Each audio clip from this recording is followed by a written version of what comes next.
सनातन ना मिटा है न मिटेगा। जहां तक सवाल है स्टालिन का, डीएमके का या किसी और नेता का, तो ये सब हर युग में आसुरी शक्तियां होती हैं। ये आज के दौर में भी आसुरी शक्तियां हैं। इनका काम ही बिघड़ डालना है।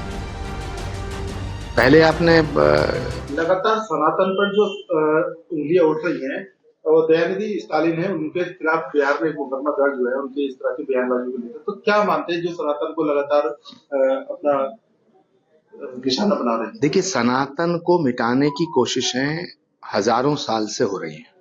सनातन ना मिटा है न मिटेगा।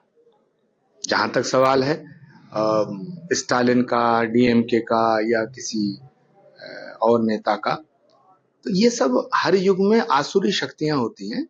ये आज के दौर में भी आसुरी शक्तियां हैं। इनका काम ही बिघड़ डालना है। पहले आपने धर्म ग्रंथों में, किताबों में कहानियां पढ़ी होंगी कि कोई ऋषि मुनि महात्मा यज्ञ कर रहे हैं तो उस यज्ञ हवन को, उस हवन कुंड को छिन्न भिन्न कर देते थे, तोड़ देते थे, है ना।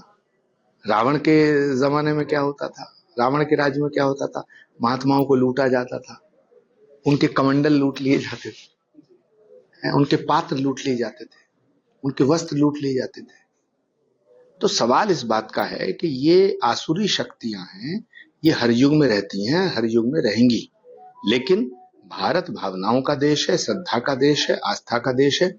सनातन पूरे विश्व में एक ऐसा धर्म है जो किसी को भी ठेस पहुंचाने की अनुमति नहीं देता, जो चींटी को मारने की भी अनुमति नहीं देता, जो कहता है कि अयम निजे परोवेति गणना लघु चेतसाम उदार चरित नान्तो वसुधैव कुटुम्बकम। पूरी वसुधा एक परिवार है, ये उद्घोषणा करता है। जो विश्व बंधुत्व का सूत्र देता है वो सनातन है। जो सत्य है, जो शाश्वत है, वही सनातन है। सनातन को कभी ना मिटाया जा सकता है और ना मिटाया जाएगा। सर, ये केंद्र सरकार ने अब लागू कर दिया है सीएए को लेकर, क्या बयान है? इस तरह से देखा जा रहा है कि लगातार लोग बयानबाजी इसको कर रहे हैं, तो क्या मानते हैं सीएए को लेकर?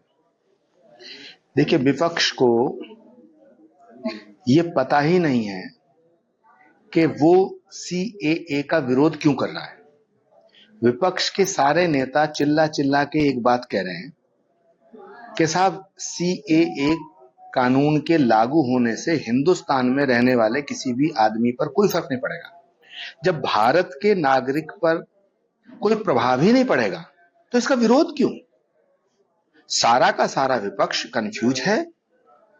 मुझे लगता है कि पूरा विपक्ष जो है वो राहुल जी की तरह सोचने लगा है कि प्रधानमंत्री का विरोध करना है, नरेंद्र मोदी का विरोध करना है, वो कुछ भी करें उसका विरोध करना है। तो विपक्ष को इस मानसिकता से बाहर आना चाहिए। In the interest of nation, देश के हित में यदि कोई कानून अच्छा है तो उसका सपोर्ट करना चाहिए, समर्थन करना चाहिए। दुश्मन भी अगर अच्छी बात कहे तो उसका समर्थन करना चाहिए। लेकिन दुर्भाग्य है, विडंबना है इस देश के लोकतंत्र की कि पूरा का पूरा विपक्ष अपनी सोच समझ खो चुका है। हरियाणा में सरकार चेंज हो गई है, बदल गई है, नई सरकार ने शपथ ली है, फ्लोर टेस्ट भी पास हो चुका है। वहां के जो पूर्व गृह मंत्री है अनिल जी, उनका कहना है कि मैं रहूंगा और मैं भाजपा की सेवा करता रहूंगा। मोदी है तो मुमकिन है।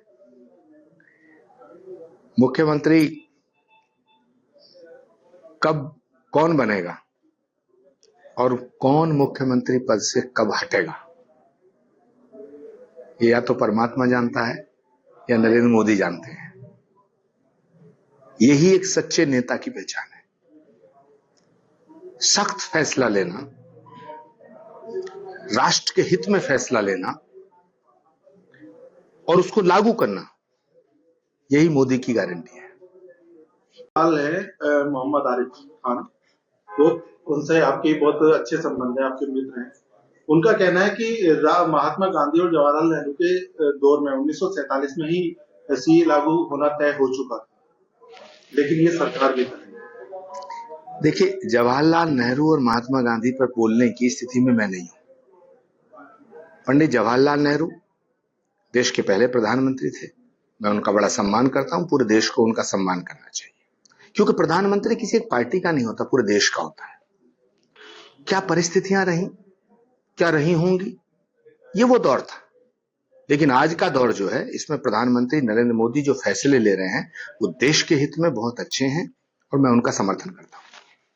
कांग्रेस की जो यात्रा निकल रही है, भारत जोड़ो यात्रा, क्या मानते हैं इससे कितना फायदा कांग्रेस को हो सकता है? कांग्रेस की शव यात्रा निकल चुकी है, न्याय यात्रा की बात क्यों करते हैं?